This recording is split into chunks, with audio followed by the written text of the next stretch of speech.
ఏపీలో టీడీపీ తరపున 2024లో NTR ప్రచారంపై clarity ఇచ్చిందట Nara Brahmani.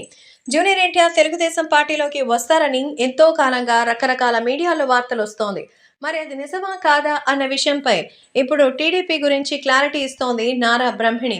So అన్నయ్య తారక్ ఖచ్చితంగా 2024 ఎలక్షన్స్ కి ప్రచారానికి వస్తారు.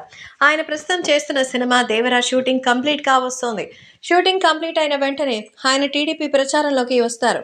ఆయన అధికారంలోకి వస్తారా, సీఎంగా పోటీ చేస్తారా ఇవన్నీ కాదు. ఎన్టీఆర్ గారు తెలుగుదేశం పార్టీ బాధ్యతలను తీసుకుంటారు. ఖచ్చితంగా ఆయన తెలుగుదేశం పార్టీ యొక్క అభ్యున్నతికి తోడ్పడతారు. సో రాబోయే రాజకీయాల్లో ఆయన సపోర్ట్ ఖచ్చితంగా తెలుగుదేశం పార్టీకి ఉంటుంది అంటూ క్లారిటీ ఇచ్చింది నారా భువనేశ్వరి. క్లారిటీ ఇచ్చింది నారా బ్రహ్మిణి. సో ఎన్టీఆర్ చెల్లెలు నారా బ్రహ్మిణి ఎన్టీఆర్ గురించి ఇంత క్లారిటీ ఇవ్వడంతో అభిమానులు కూడా ఎంతో ఆనందం వ్యక్తం చేస్తున్నారు. బాలయ్య పెద్ద కూతురు బ్రహ్మిణి నారా వారింటి కోడలైన నందమూరి వంశం పట్ల ఆమెకున్న ప్రేమానురాగాలు మారిపోవు. ముఖ్యంగా తన అన్నయ్య అంటే తనకి చాలా ఇష్టం. ఎక్కడున్నా రాఖీ కట్టడం అలవాటు. అందుకే ఇప్పుడు ఎన్టీఆర్ రాజకీయాల్లోకి రావాలని స్వయంగా ఆమె వెళ్లి పిలవగా తప్పకుండా ఆయన వస్తానని కూడా చెప్పినట్టుగా ఇప్పుడు ప్రకటించారు నారా బ్రహ్మిణి. సో ప్రస్తుతం నారా బ్రహ్మిణి తన రాజకీయాల్లో కూడా ఎంతో షార్ప్ గా వెళ్తోంది.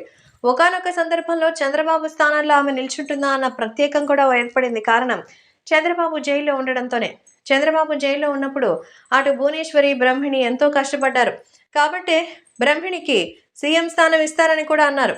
కానీ ఇప్పుడు ఎన్టీఆర్ వస్తున్నారని చెప్తూ అందరికీ షాక్ ఇచ్చింది బ్రహ్మిణి.